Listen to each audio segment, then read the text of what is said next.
اور اللہ نے ہر وصی کے لیے 14 امتحان رکھے ہیں. 7 امتحان اس نبی کی زندگی میں لیتا ہے جس نبی کا وصی بنا رہا ہے، اور 7 امتحان نبی کے گزر جانے کے بعد. 7 امتحانات حیات پیغمبر میں اور 7 امتحانات پیغمبر کے بعد. یہ اللہ کا نظام ہے. خود مولا علی ارشاد فرما رہے ہیں اور کہا میرا بھی اللہ نے 7 امتحان میرے لیے حیات پیغمبر میں اور 7 امتحان بعد پیغمبر.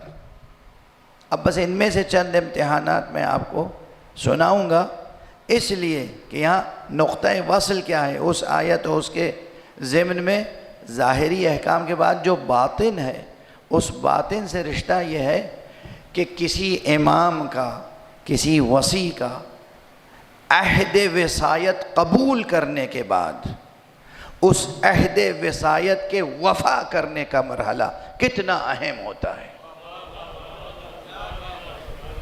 سمجھ میں آ رہی ہے بات؟ یہ تو عام ایک آیت ہے نا، یا ایھا الذین آمنوا اوفوا بالعقود، اے ایمان لانے والو جو عقد ہے، جو عہد ہے، جو پیمان ہے، اس کی وفا کرو. لیکن عہد بھی تو عہد ہوتے ہیں. کس سے عہد ہو رہا ہے، کون عہد کر رہا ہے، کیسا عہد ہو رہا ہے؟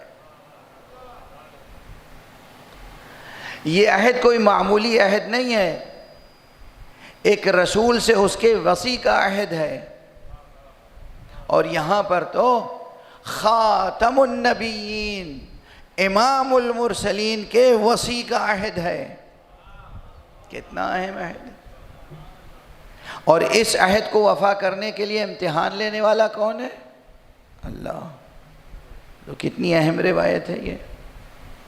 اب میں وہ چند جو عرض کر سکوں گا عرض کروں گا، باقی انشاءاللہ کسی اور موقع پر اب ایک صلوات ارشاد فرمائیں.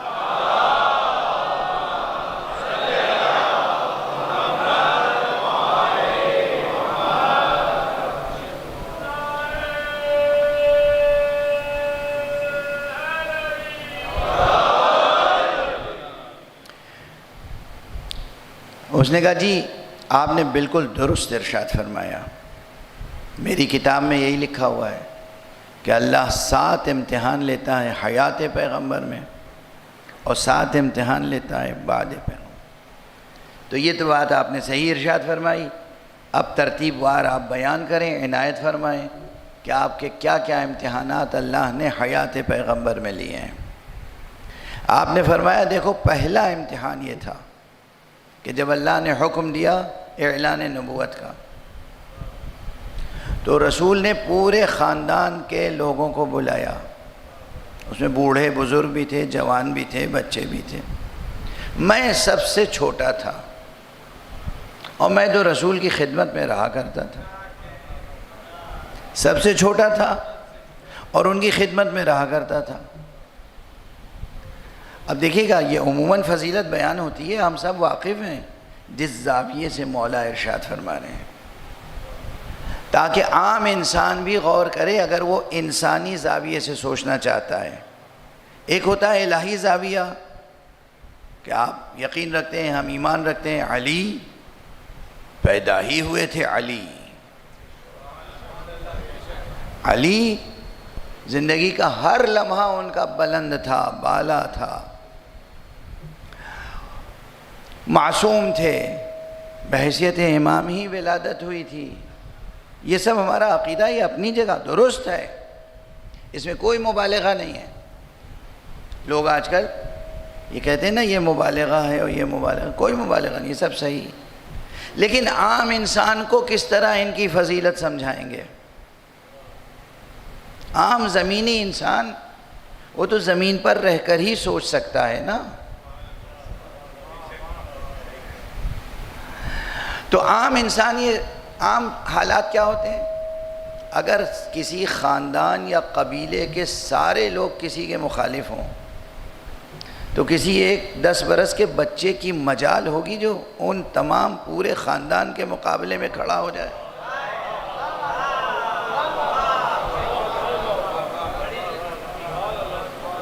واضح ہوئی بات؟ پورا بڑا خاندان، سب کے سب مخالف. اب اس سب کے مقابلے میں ایک 10 برس کا بچہ، عام نفسیات کیا کہتی ہے، عام سائیکولوجی کیا کہتی ہے، عام سوشولوجی کیا کہتی ہے، آپ کے عام معاشرتی اصول کیا کہتے ہیں.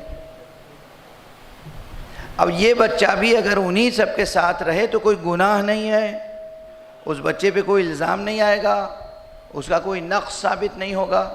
اب جتنے بزرگ تھے پورا خاندان جس روش یا جس رائے پر تھا اسی پہ وہ بچہ تھا.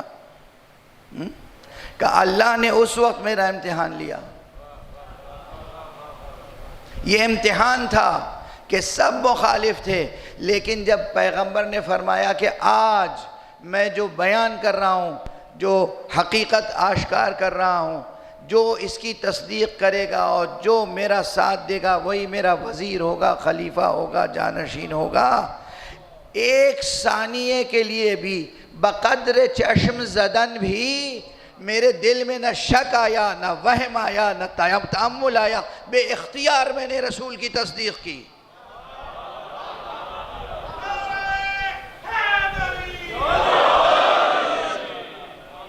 یہ پہلا امتحان تھا.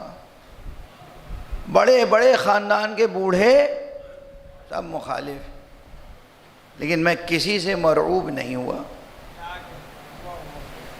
کسی بڑے بزرگ کی نگاہوں سے مرعوب نہیں ہوا.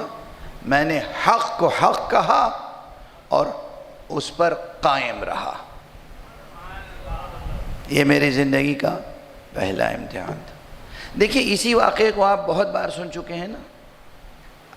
آج آپ نے سنا تو تھوڑے سے الگ زاویے سے سمجھ میں آئی بات؟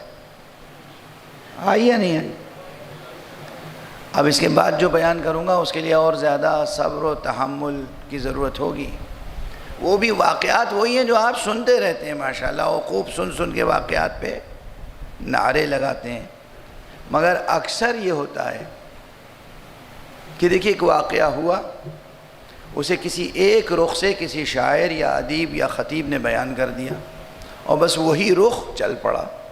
اب سب اسی کو دہرا رہے ہیں. پورا واقعہ نظر سے اوجھل، ایک رخ اس کا بس روشنی میں ہے آپ کے سامنے. یہ ہے تمام واقعات کے ساتھ، واضح ہے.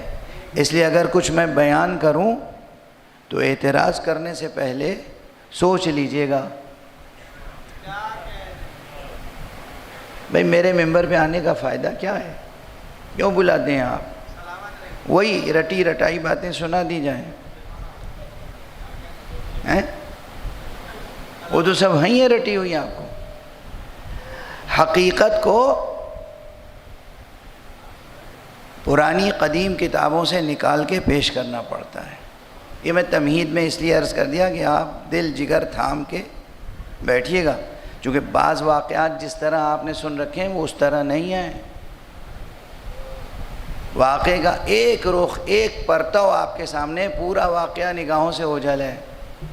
اور جب کوئی بیان کر دے اگر کوئی تو پھر آپ اس کے مخالف ہو جائیں گے. کہیں آج تک تو سنا نہیں تھا، اور یہ ممکن کیسے ہے، اور یہ کہاں سے لے آئے، اور وغیرہ وغیرہ وغیرہ وغیرہ. ٹھیک ہے نا. ایک واقعہ تو یہ مولا فرما رہے، اور اس روایت میں فقرہ موجود ہے، اس لیے میں اس کی وضاحت کروں گا. کم سے کم 2 حوالے تو دے ہی دوں گا. ایک حوالہ علامہ شریف رضی کا نام سنا ہے؟ علامہ رضی سید مرتضیٰ کے چھوٹے بھائی سید رضی، جامع نہج البلاغہ، مؤلف نہج البلاغہ. مؤلف نہ کہ مصنف. ہاں بچوں یہ فرق معلوم ہے نا.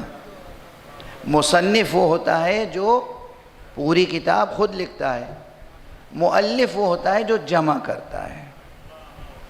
تالیف کہتے ہیں جمع کرنے کو. صرف مضمون جمع کرنے کا نام تالیف نہیں ہے. اگر 2 دلوں میں دراریں پڑی ہوئی ہوں ان کو ملانے کو بھی کہتے ہیں تالیف قلوب. یاد رکھیں گے یہ؟ ایک صلوات پڑھ دیجئے محمد والے.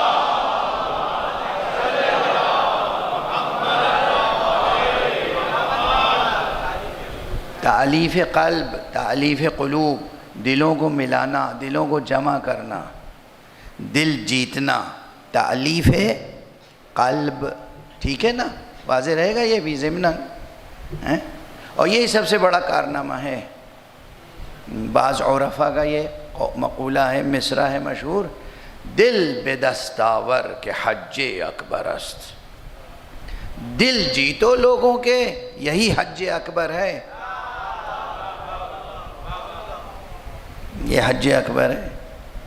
دل میں کینہ، حسد، بغض، نفرت لے کے گئے بھی اگر آپ مکے تک، اور کعبے کا طواف بھی کیا، اور سعی بھی کی، اور قربانی بھی کی، اور سب کچھ کر کے حجر اسود کو بوسہ دے کے آئے، تب بھی دل روشن نہیں ہوگا، سیاہی رہے گا۔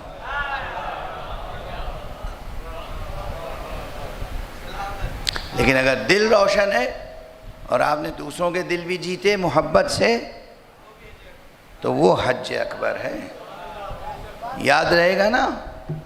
اچھا، یہ حج اکبر یہ ہے ثواب میں بہت بڑا، اور اس کے لیے مالی استطاعت کی شرط نہیں ہے۔ ایک میٹھے بول سے دل جیتا جا سکتا ہے، ایک سچی مسکراہٹ سے دل جیتا جا سکتا ہے۔ نہ پیسے کی ضرورت، نہ سفر کی ضرورت، نہ متاعب سفر، استطاعت یہاں شرط نہیں ہے دل جیتنے میں، ٹھیک ہے؟ تو بات یہاں تک پہنچی تألیف کے لفظ سے۔